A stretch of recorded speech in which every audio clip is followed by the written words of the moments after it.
pagkakataong ito, kapili po natin ang ating magiting na abogado rito. Kahit na wala kayong pera, tutulungan kayo. Kaya nga, Waray.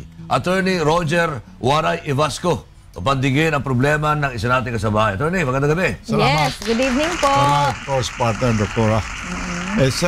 Ito kababayan mo ngayon. Oo.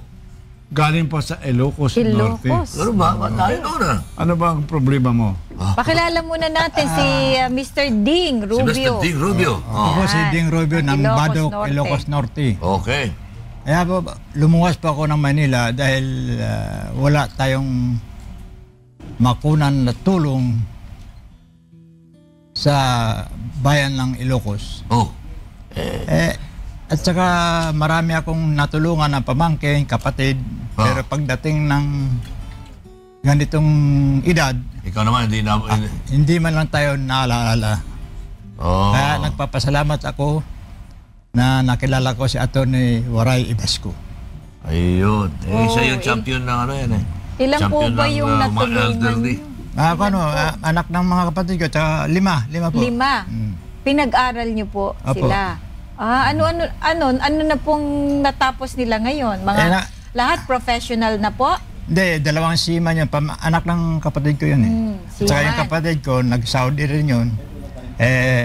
Napagtapos ko ng vocational course yun sa TESDA. Kasi nung ako noon, lahat ng trabaho, pinasok ko. Nakapagtapos lang ako at saka hanggang high school. Tsaka pagmamaneho. Yun ang kinabubuhay ko dati. Tapos at saka tumulong ako sa kanila. Ngayon naman, kung kailan ka nangailangan, hindi na napapansin. Tsaka hindi na sila makagilap. Ganon?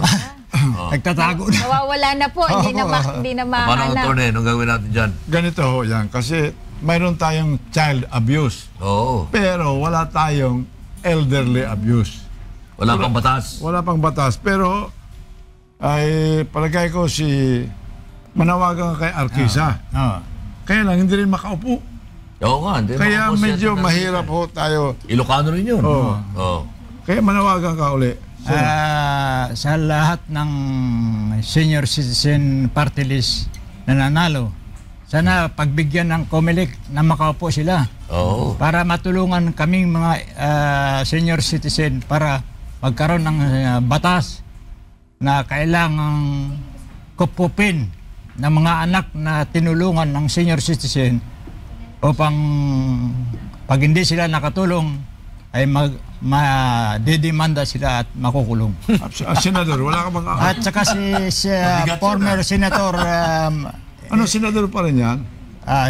Senate President, former Senate President Enrile at kasalukuyan Senador. Oo. Bago po kayo lumisan, magkaroon kayo ng sponsor na batas para sa elderly abuse senior citizen. Tama. Salamat po. So Attorney Waray, anong pwedeng maitulong mo sa kanya? Actually, sa problema niya. Trabaho ito ng Kongreso, trabaho ng senadores, trabaho ng mga congressman na yung elderly abuse. Diba, ako, mayroon akong pinapaaral ng mga pamangkin, checky. Tinichecky ko na ito sa tuition fee ng isang eskwelahan.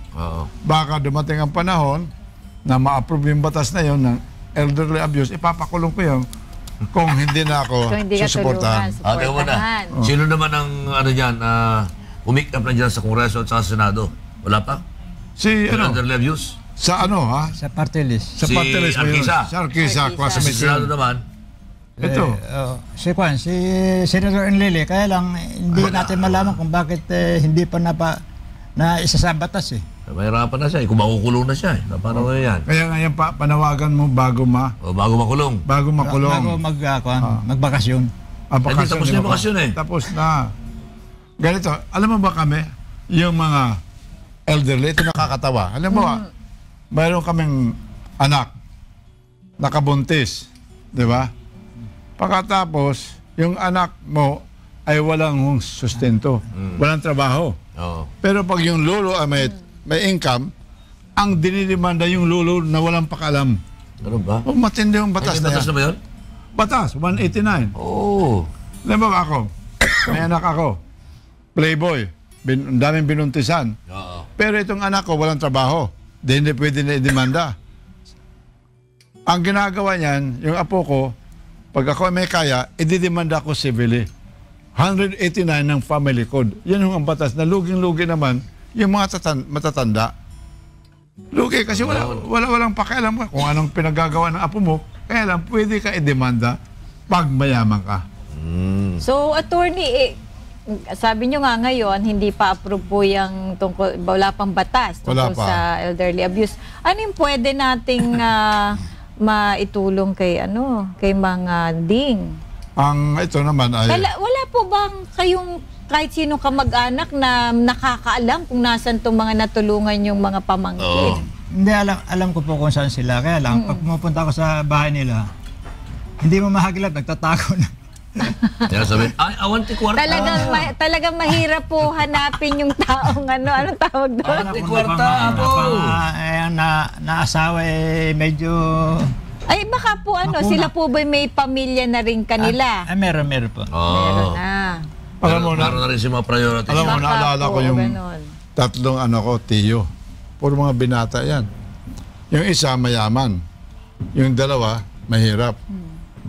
Alam mo, pag dumadating na yung mayaman, Uncle, kumain ka na? Oo. Sige, ganito. Pag yung dalawa dumating, skip na. Hindi pinapansin. Ganun ang buhay ng tao. Kaya yung matatanda, mag-ipong kayo. Kasi wala pang batas. Kaya nga sabi nga, pagka marami kang pera o may power ka, marami kang kaibigan, marami kang kamag-anak. Ano po? Laugh and the world will laugh at you. Cry and you will cry alone. Yes, tama yan. Oo. Kaya ikaw, Lakay, Oo. hindi, antayin natin si Kong Lakay na Oo. sa Balik tayo sa Kongreso. 2016. Ito, tama nga yun, kasi wala nang pork barrel. May chance na kami. Oo. Ayun, meron pang sinusulong dating sa Kongreso, ang batas na nagpapanukalang wala ng age limit sa pag-a-apply ng trabaho. Uy, tama. Anti-age discrimination naman yon, di ba? Naalala ko si...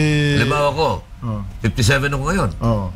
Kung wala ako dito sa trabaho ito at saka wala ako sa radyo, wala akong trabaho ngayon. Wala Totoo tayong makita yun, trabaho. Oo. Meron mo si Justice Oliver Holmes ng States. Alam mo ilang taon? 92 nagtatrabaho pa. Eh dito sa atin, pag 72 ka, wala ka na. Wala na. Ano ngayon ang balak mo? Ang balak ko ngayon, siyempre, maghanap kahit ng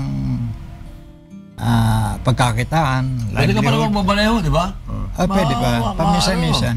Sa baneho naman walang age discrimination Okay yan. pa po ba yung paningin nyo? Okay pa naman. Okay Oh, ilan pa. to? Ilan? Oh. 64 na po ako. Dito. Mang Ding, wala kayong anak. Meron po tatlo. Pero may So, pamilya na rin po eh.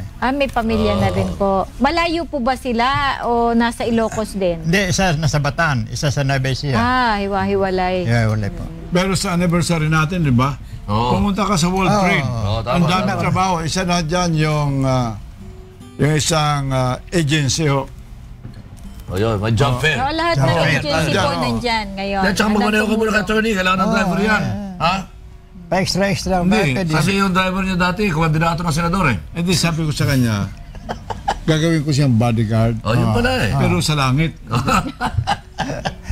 Pag magkita kami sa langit, gawin ko sa Yeah, Kasi yeah. wala na ito ngayon. Pwede. Mahina na. Pati tuhod. Oo nga. Oo.